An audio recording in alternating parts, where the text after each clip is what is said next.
Welcome to episode 61 of the RXP podcast, where three working professionals talk about the video games, movies, and TV shows they love to enjoy in their free time. I'm your host, Alex, and for today's episode, we're going to be discussing our response to the Nintendo Direct of February 2022 and how we felt about the announcements made therein. Joining me to do so, as always, are my co-hosts, Tiffany. News coming in. And Matt. What's going on? I was not expecting that to I was like trying to make a Mario Kart thing and then I lost focus. So much cards. All right, moving on from that. We're just going to jump right into it. So for today's episode, it's really just going to be divided into two primary segments. The stuff that we're hot on, the announcements revealed / shown off in this direct that we are in, it's either in our cart, ready to be bought at some point in the near future, or perhaps maybe we've already bought it. So I just want to call this the hot segment, the games that we're hot on. And I'm going to start things off with the well-known game that we've talked about previously on this podcast, and that is Triangle Strategy. And listen here, right?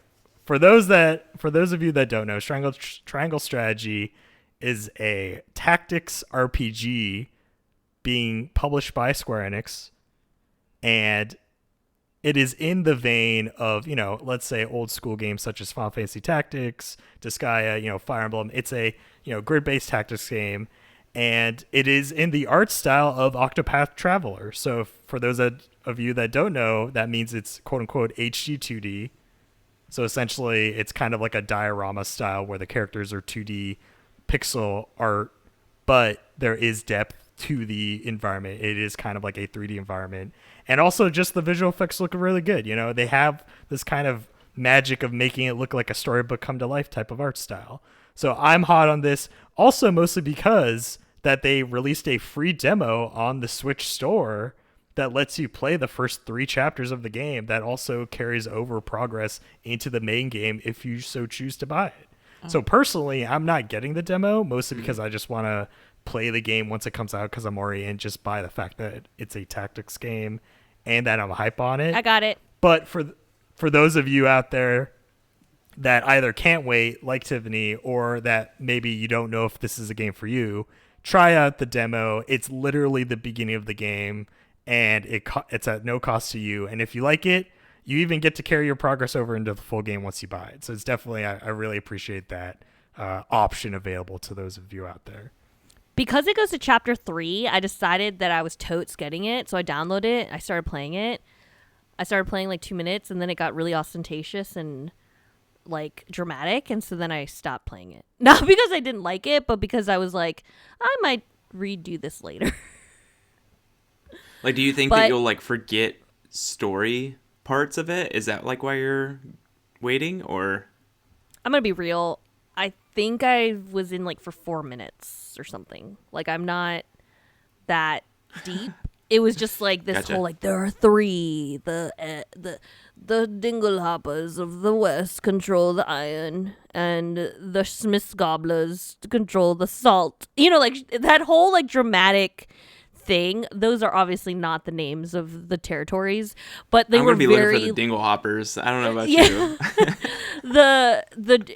The lore is quite like. Mm-hmm.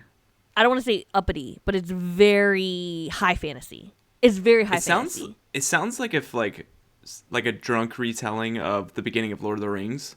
It's like 12 rings went to the Lords of Men. That whole part. Did you guys ever watch Lord of the Rings? Yeah. I mean, listen, it wasn't drunk. I'm just trying to make a dramatic voice change. Anyway, I think it looks great. I love tactics games. I am intrigued by it, but I definitely think I'm going to play the demo a bit more before I decide to buy it. I did not want to buy it right away. I know it comes out early March. That's like kind of right around the corner for me. Mm-hmm. I don't need it right now. And I think that is part of the reason why I'm not also interested in getting the demo, even though I do plan on getting it, mostly because since it's so soon, I don't really need it now, especially because, right, there's games to play now. We won't go into them in this episode, but definitely there's no shortage of games for people out there. So hopefully there's something out there that you guys are playing right now that's occupying your time. I'm so interested in this game because Octopath Traveler was probably, I know, I would be pretty certain that it's at least in my top 2, if not my top 3 games that I've played on Switch.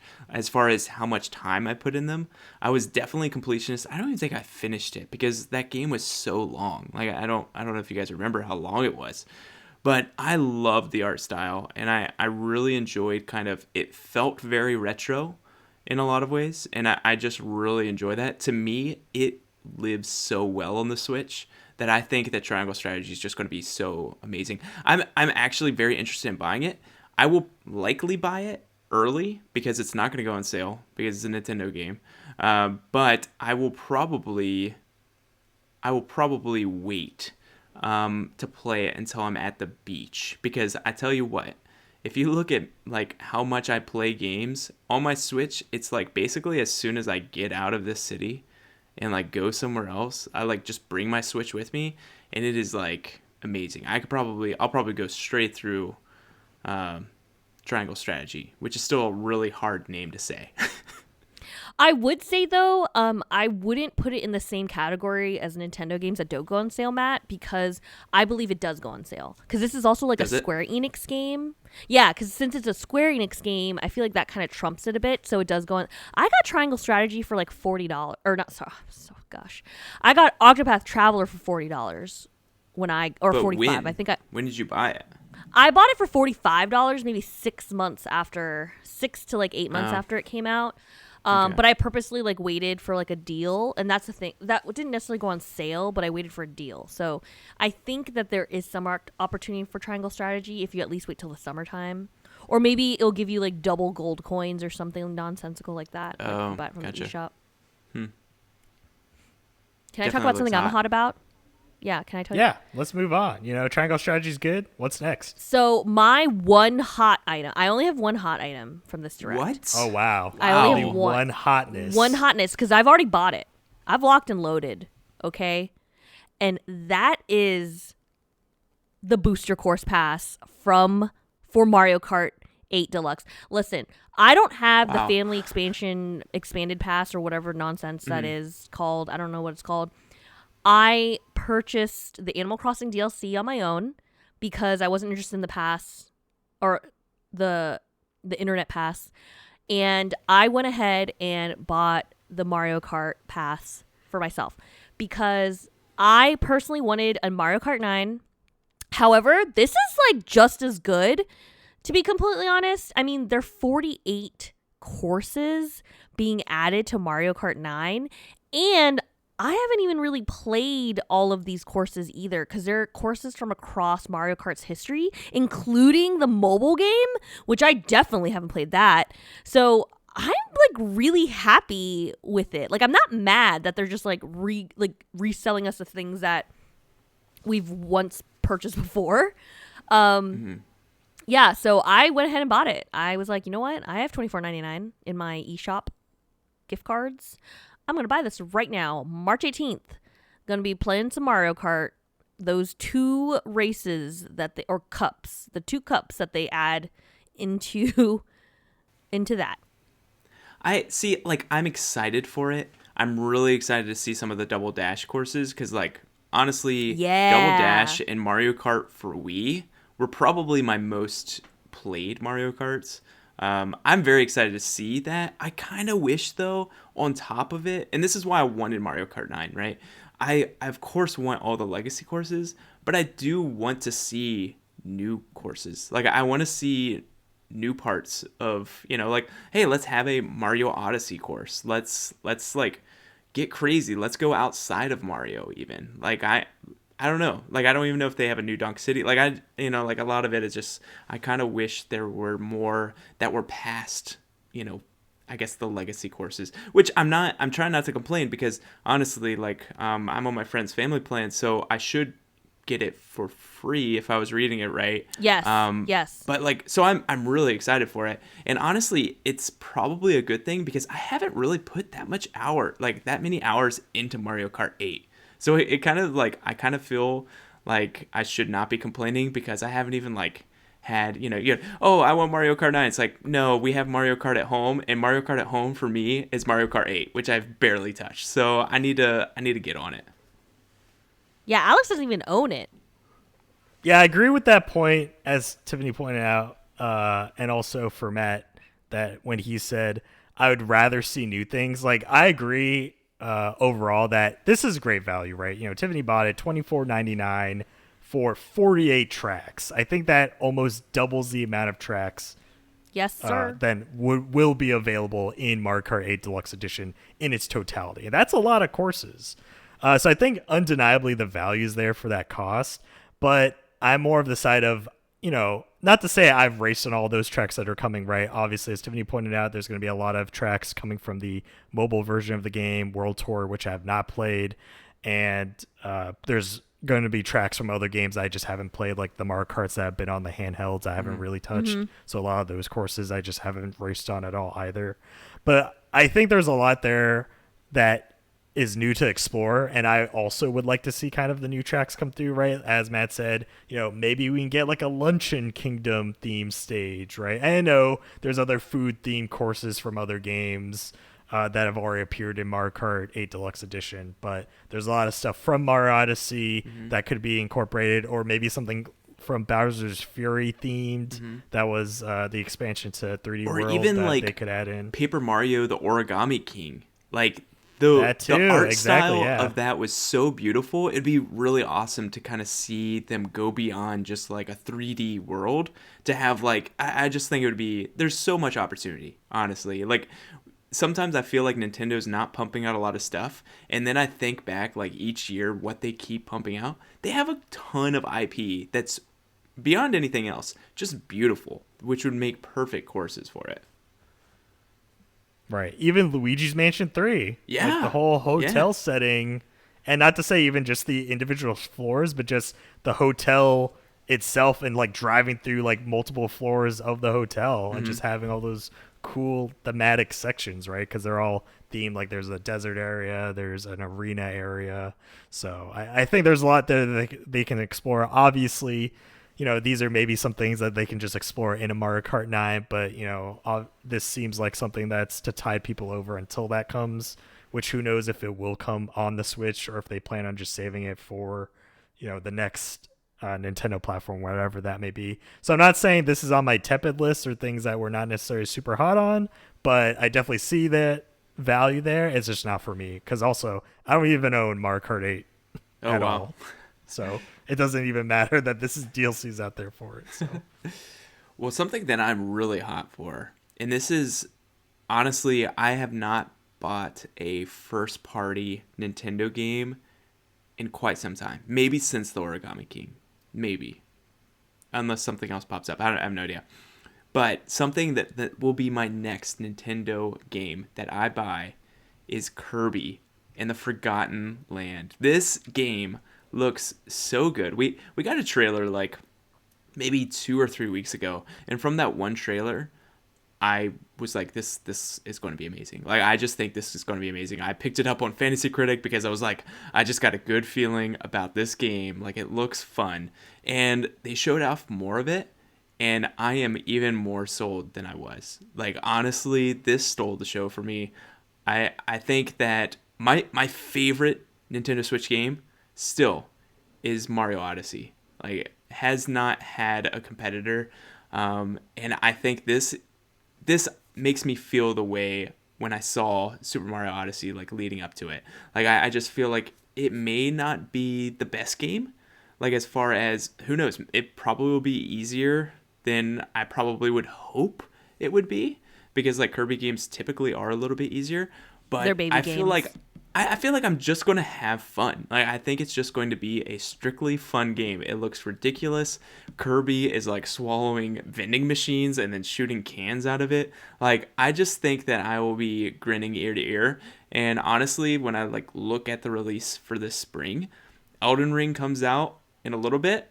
And honestly, I don't think that I will pick up anything else until Kirby. Like a month later, I think that'll be perfect enough time for me to like at least go through Elden Ring once, and then Kirby will be a great cleansing of the palate after Elden Ring. I just can't wait. Yeah, I just want to say too, this is my second and only other thing that I'm hot on from the direct as well. Just Kirby and Forgotten Land, as Matt pointed out, mouthful mode pulled me in. Just seeing, it sucked you in? As yeah, it sucked me in, well done. And I couldn't get down his throat. So he's like wearing me like a weird meat suit type of thing. I don't know. It's like a beanie. He's just like a beanie on your head. Yeah. Yeah. The beanie for the car. So the car has the beanie, and then like he has like an O-ring or something that he uses to like push air, right? And then you can like get on like a scissor lift. Yeah, that's and, like, ring use mouth. it to like high jump up. Yeah. Oh, ring mouth. But what is it? It's light It's a bulb ring? mouth. I have no idea. Like what did he swallow Alex, to get the ring mouth Don't ask shape? questions. Just play the game. You're asking too many questions about Yeah, a Kirby true, game. true. Because one of them was I'll legit find out. Archmouth. One of them was Archmouth when he was like flying as an. Oh yeah, and he was like a boomerang or something. but they called him right? Archmouth. Like that was the name of it. It sounds like a really bad Maybe insult. the names are names are subject to change. Who knows? But yeah, definitely, I'm just on the same page as Matt. Like almost opposite of everything else I'm going to be playing in the next few weeks. This is the very much the Lighthearted. I just want to have fun. Yeah, lighthearted, no stress. I just go around and I'm saving the Waddle Dees. You know, Oh, typically that the enemies that cow. you're killing. Yeah. Like right, you're swallowing these enemies and like expelling them or taking their powers. You're actually helping them because now this time you're killing these weird fox-like creatures.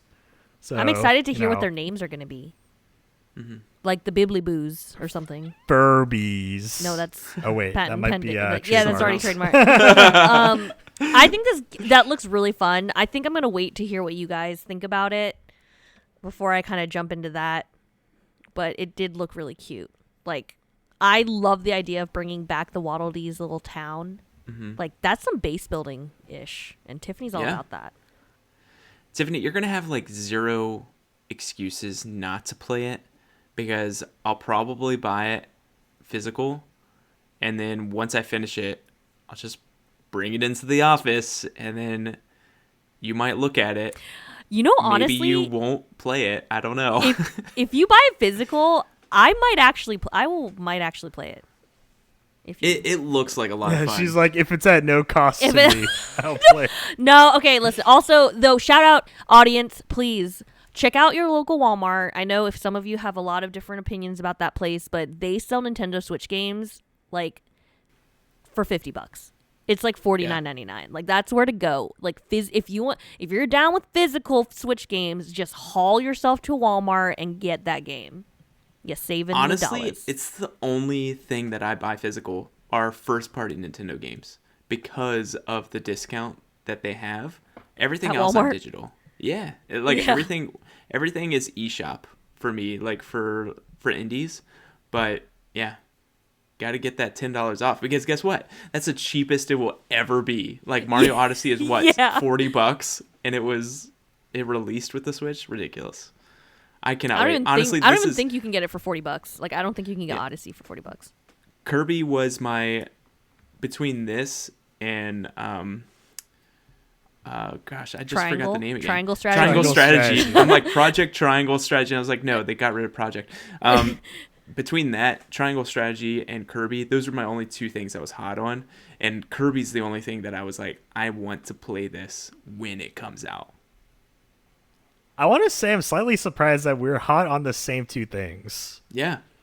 And that was it. That there's no third. And Tiffany only had one thing that she was hot on, and she already bought it. I guess that goes to show how hot she was on it. Yeah. Yeah, exactly. I act on Tiffany's my hottest impulses. hot is hotter than our hottest hot. Yep. Right. Like we're still looking at the flames, but she's just standing in it. Like Well, she's like Matt soaking can't it buy it early. Like Walmart only does the $50 like in person. Like you literally have That's true. to That's wait. true. Yeah. Alex has no excuses. I don't know why he hasn't already booted up his money and bought that stuff because he's all digital, baby. But Yeah, I think for me, I'm on the opposite scale where because I like the Switch and how mobile it is, I would rather have everything digital just so I don't have to worry about bringing games with me where like, what if you go to the beach, Matt, Yeah. and you forgot it at the house, and then But here's the thing. Your Here's the beautiful vacation's thing. ruined. I have this beautiful case that it comes in, or like that I bought, that has little slots for like all my physical. So, like the piece of plastic that it comes in is kind of a waste because I take it out immediately and never look at that thing ever again. But I put the little cartridges in their little socks, Little pockets. Their little pockets, and then they go around with me. It's beautiful. All right. So, well, do you great. have more tepid? I mean, listen, overall, I thought the direct was solid, but it definitely was like an old person's direct, and I'm not old enough to be a part of that old person nostalgia. What do you mean old person direct? Whoa. I don't know what this means, old person direct. A lot of older things came rushing back. I would just say then a nostalgia play then. There we go. Nostalgia direct. Okay, I had multiple things I was tepid on though. Mm-hmm. Okay, so let's start with you two. If you have multiple things you're tepid on, so for listeners out there, how we're describing tepid for this podcast, it's stuff that we've seen and we're slightly interested in, but maybe, we're not there yet. Tiffany's not ready to hit that pre-order button. Mm-hmm. Matt's not ready to go to Walmart to buy these things. We need to wait and see more on these titles. So the interest has been laid, the groundwork has been laid, but we need to take some more time to build up and ramp up to that hotness level, so to speak. So number 1 is Fire Emblem 3 Hopes. So I'm a Fire Emblem fan ever since Awakening. Holla at your girl. I also like Warriors games. I bought Fire Emblem Warriors when that came out on Switch, like literally on release. I actually bought the deluxe edition version of that game, which was kind of ridiculous. But I bought that because I was desperate for Fire Emblem. Desperate. And that was the game that came out first. We only had heard rumblings of Three Houses or didn't even really know about it. So I played through Fire Emblem Warriors, and that was fun. I enjoyed it. I liked playing co-op on that game. It was a fun time. Literally the day the direct came out, I got in the mail Hyrule Warriors Age of Calamity. I had went out and bought that game on a sale, and now I'm like, 3 Hopes? I would have rather have played 3 Hopes than Age of Calamity. And so then I had my own little dilemma. I was like, do I return this and get my money back? I don't know, whatever. I think I decided to keep it. Mainly because there's some story with Breath of the Wild. I don't know. We'll see. We'll see how far I get. But yeah, 3 Hopes. I'm intrigued about it. Am I bummed that it's not a real Fire Emblem game? Yes. Mm-hmm. But I also am curious because Matt, be with me for a second. Be with me. You know how that there was a time jump in the game? Yes. I sure do. Do we think that this is the time between the time in between? Jump? Yeah. I mean, wouldn't that be cool? Yeah. That would be cool. That would be cool. So, I'm tepid on it. I'm intrigued. But at the same time, how many Warriors games does a girl need?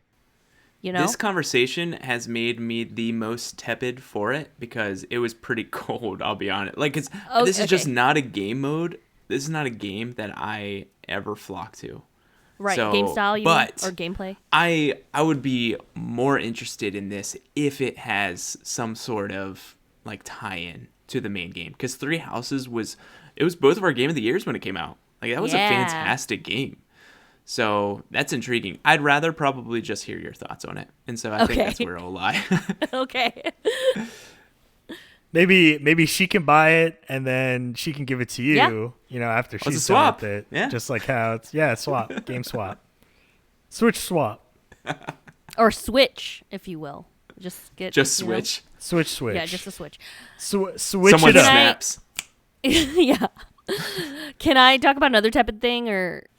Yeah, go for it. Yeah, okay. Keep on So rolling. my next tepid thing is y'all are hot on Triangle Strategy. There's a different tactics game that I was tepid on. And that was Advance Wars 1-2 Reboot Camp. So everyone raves about the game from way back when. And people are excited about this. And I'm like, am I excited about it? Because you're excited about it? I'm getting more intrigued because you're so like other people are so excited about it, not you two, but like the internet as a collective. Again, this is like old person game. Like this came out a while ago, and like people are really excited that it's like nostalgia, whatever. So we have no hatred towards old that's people true. on this podcast. Some might say that I'm an old person. So anyway, the gameplay, or rather the look, the aesthetic of Reboot Camp looks spectacular. They also have voice acting, which is cool. Mm-hmm. I think that's fun. You know, obviously, I'm assuming that the OG games did not have any voice acting. So I think this looks like a really cute tactics game, and I'm intrigued by it. And so I don't know. I'm not convinced yet, but if it gets like an 8 or a 9, I could see, like, on reviews, I could see myself hopping over to a Walmart and picking it up. Yeah. I like how you keep calling it an old person game, but Advance Wars came out on the Game Boy Advance in 2001. Like, oh, never mind. we were at a respectable at the age time to be playing that kind of game. of when, so I guess you're kind of self-burning us with that comment. Yeah.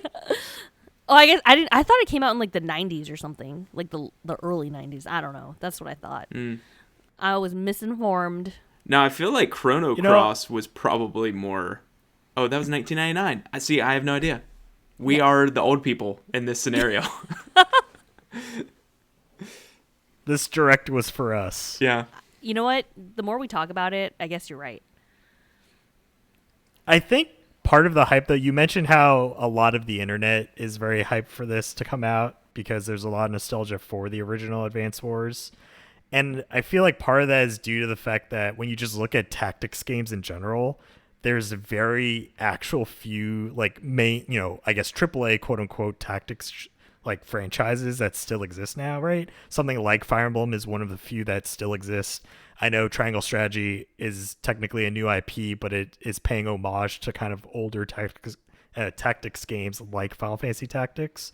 But even then, right, like there was a few Final Fantasy Tactics games, but those never really continued, which is why a lot of people want that to come back. So I think kind of the fervor for that series to come back is similar to how Advance Wars has been off the grid for such a long time, which is why they got to get back to basics with this reboot camp.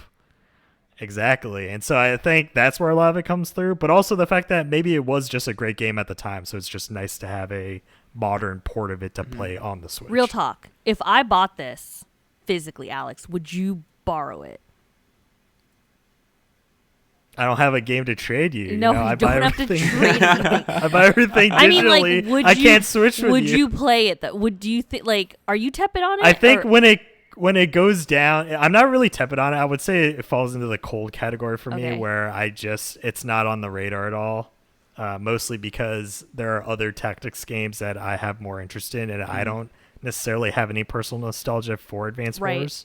So because of stuff like Triangle Strategy, and I know it wasn't announced at the Direct, but it did premiere and debut on Switch. Disgaea 6 was recently announced to be coming to PlayStation platforms. That Disgaea is more my old school tactics fix. And so because that's coming out, I'm more interested in that as opposed to Reboot Camp. But I'm happy for the fans of that series to finally get another entry to play. Okay. Anyone want to take a tepid? Yeah, I've got a small tepid. Going back for the old people, right? This is actually the oldest game I think that is getting kind of some love in this is Earthbound. Earthbound and Earthbound New Beginnings. I think, isn't it? Or is it just Beginnings? Anyway. Beginnings. I played Earthbound on an emulator during high school. It was like 1994. So it was, an old game. As old as me. Almost as old as me. And so I played it in high school. I really enjoyed the RPG elements. I fell off of it because I played it almost solely in my computer lab class. So what? So yeah, I would love... The emulator was so powerful he needed to play it on the school computers. So I would love to have a new try at it because I did really enjoy it. The reason I'm tepid about it is that I know I would like to play it, but I don't know. I don't usually go into the retro console as much. Like I don't go and use those emulators on my Switch as much as I should, because there's some really great games and some games that I haven't played, and this is going to be in that category. I don't know when I will get to it, but I would love to give it a try. It's just finding the time, because games still come out. Games are happening all the time, and I feel like there's a lot of games that are releasing in the next 2 weeks that I definitely want to play, and they will not be put on the sideline for Earthbound and Earthbound Beginnings that came out, 30 years ago. So you guys have Right. you guys The have game no I'm thing tepid about on. Earthbound. No, I was gonna be So cold. like, Perfect. whatever. I was just gonna move Yeah. on. So cold. I'm just moving on. I'm putting Sorry, on an Matt. extra layer of Fine. clothing for how cold Oh, I am no. towards that. Also alluding to kind of a game we haven't seen in a while. The only game I've only had one game that I'm tepid on, and that's Mario Strikers Battle League. So, and I say this because the previous game in this series that came out was apparently on the Wii. Mm-hmm. I think it was Mario Strikers Charged, and that was nearly, I think, 15 years ago. So this like the football slash soccer for the Americans listening out there, the football game like of the Mario subgenre has been MIA for a while. Mm-hmm. So the fact that this is finally coming back is actually really nice, right? Because over the past couple of years, tennis got Tennis Aces and golf got Super Rush just last year in 2021. And so it seems like Nintendo's been rejuvenated in interest to bring these sports games back. So it's nice to see soccer / football finally get their entry. But I'm mostly tepid on this one because while I am interested in football the most out of the three games of recent, compared to tennis and golf in terms of the actual how the sport plays out, I felt like despite the fact that they talked about a lot of the multiplayer aspects, only makes me somewhat fearing / scared of the fact that maybe there is no single player content, or there is very, I guess, meager amount of single player content present in the game, mostly because, although it is a sports game and you think, right, sports games are competitive, you want to play against other people. Some of the features that they have are great, right? It supports up to 8 players. You can have 4v4 matches on one Switch, on one device. And I think there are very few games that actually support that many players on one device. One of the few being Smash Brothers Ultimate, which is great for that. One of the reasons that game is so great, because you have so many people playing at the same time.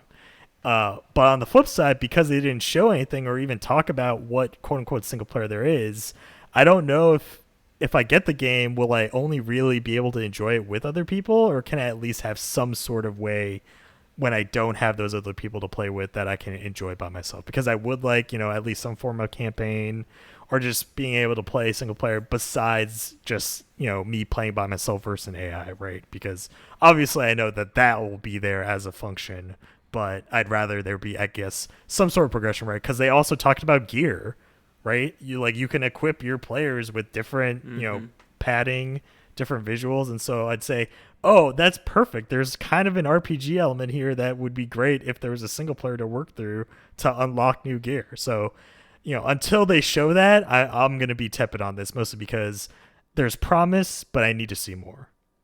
It was also on my tepid list because of the recent history of Mario with their sports games. Because I feel like Mario Aces and golf, Super Rush, the golf, they came from such a great lineage, and I just felt like a majority of the reviews that came out on those were that they were more like half baked, and I'm kind of concerned, and I just feel like their recent history of like having these half baked titles that are just relying on the lineage of their name just makes me a little bit nervous. Like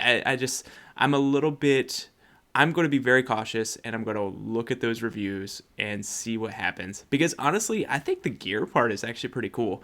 You have 4v4, then you can, okay, I'll put on gear that makes my power shots like more powerful. Or I'm on defense. I'm going to make sure that like my speed is like all the way maxed out. Like I feel like there's such a cool competitive part of this that I could see some of my friends back home really, really getting into. Like just thinking about the ones that played the game on Wii, like we devoured that game, right?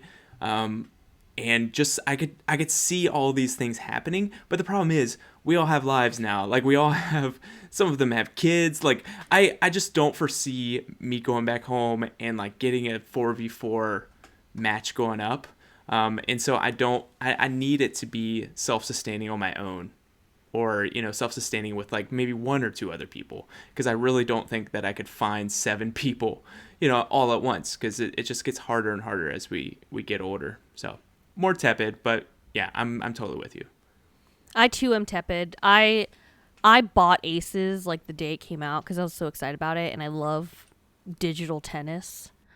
I'm not good at real tennis, but like it wasn't like, it was good, but it wasn't great.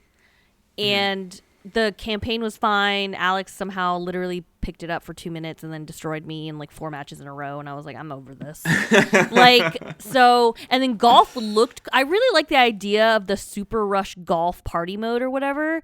But I have a friend that bought it, and I've been like, I want to play it. And I've literally never played it. And, I don't know. I need soccer to be more, especially because you're right, Matt. Like, I don't have like a bajillion friends that I can just play with, and like getting on a soccer club team with like randos doesn't seem as fun. Especially because our voice chatting situation is like garbage.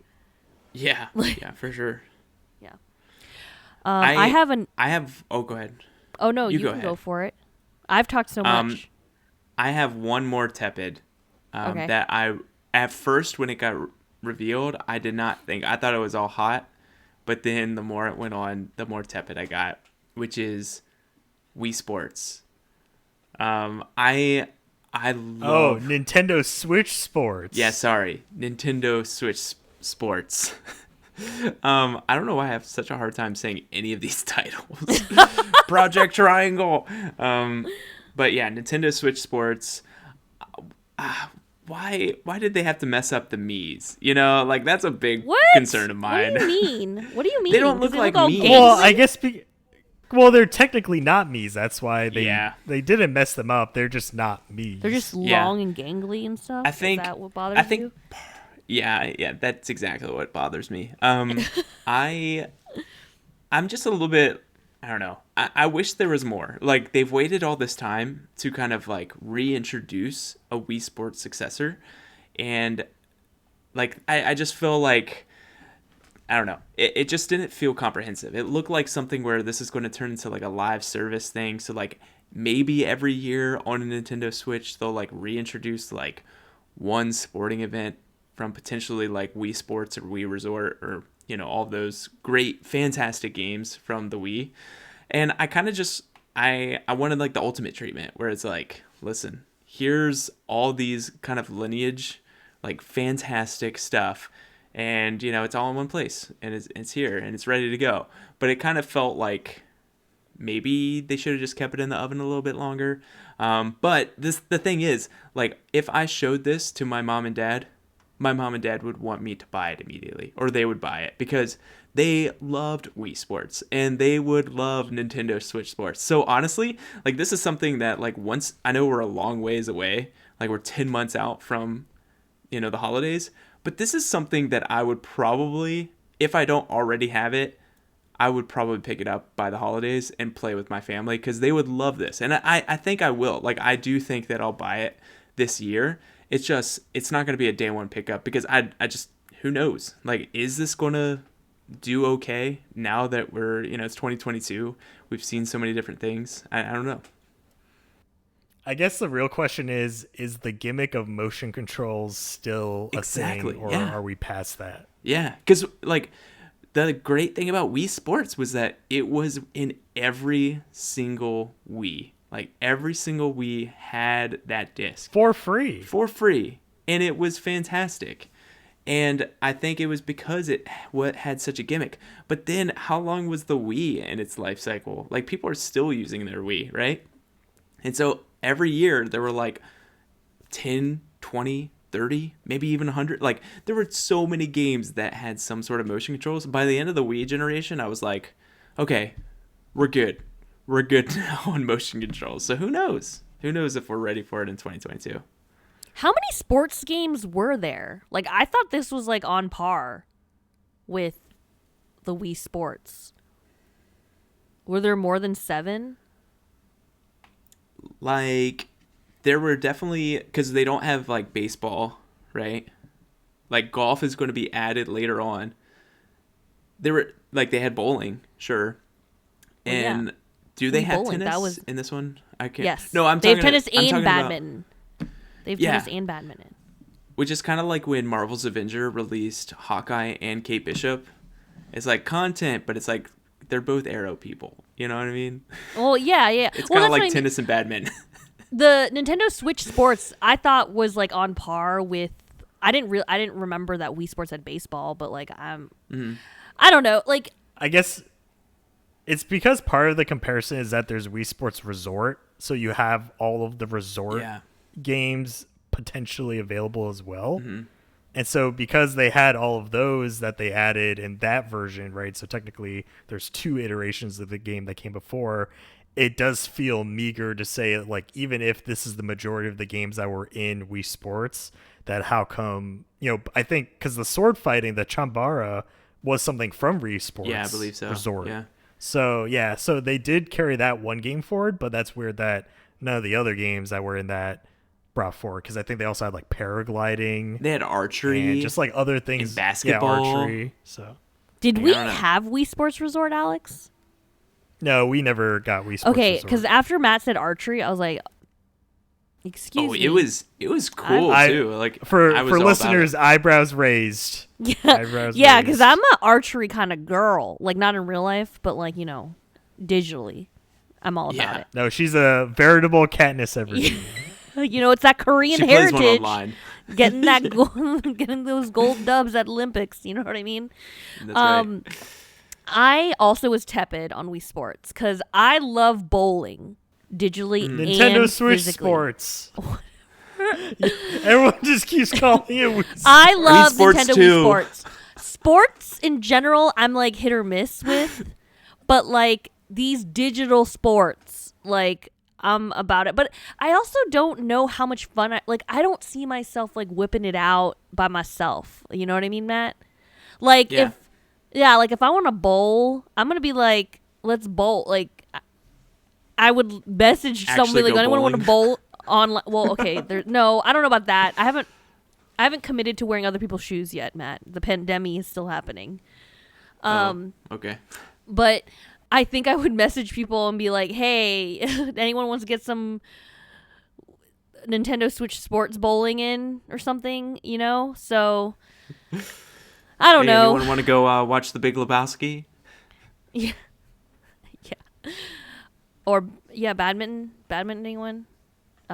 So I want to say, like, for me, it's not on my hot or tepid list. It is very much like on my cold list, which we won't really talk about those games for this podcast. But I think it is doing some interesting things, because it seems like despite them kind of pulling back to there being only 6 games at launch with the 7th to come later, that they more focused on the online aspect, because they did talk about, in particular, they demonstrated with bowling during the direct, that there is, I guess, a multiplayer bowling session where you have multiple people playing online, and it's what they called survival bowling. it looks like a which makes battle me seem royale of bowling. Yeah, so it's like a kind of like a Tetris 99 or some of those things where it's like whoever bowls the least each, I guess, lane will then be eliminated, and then you go to the next, set of pins, and it's kind of like an elimination style. So I hope that that's something that they focused on, to say,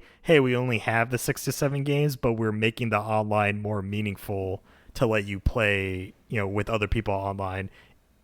in different manners, and it's not just let's play bowling together and whoever has the highest score wins at the end of the day, which is the core of the game. But it'd be interesting if they do mount on those multiplayer modes. That does sound fun, like last man standing bowling. Like I could get down with that. I see myself doing that for like a 2-hour sesh and then being like, okay, that was cool.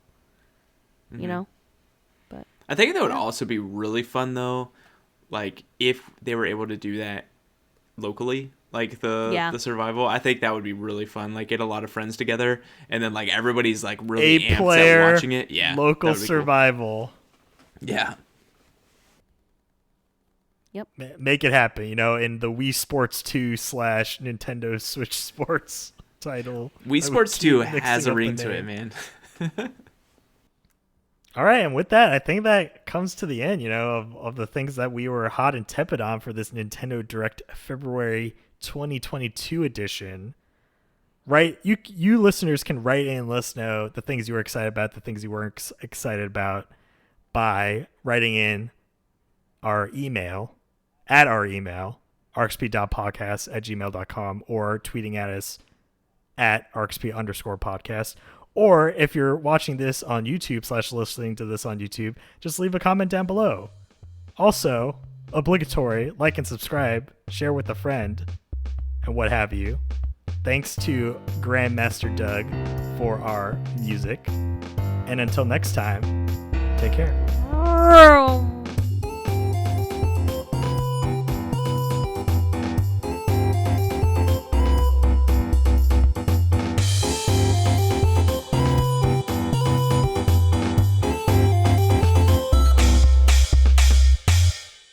Well, something that I'm really hot for, and this is Furbies. Yeah.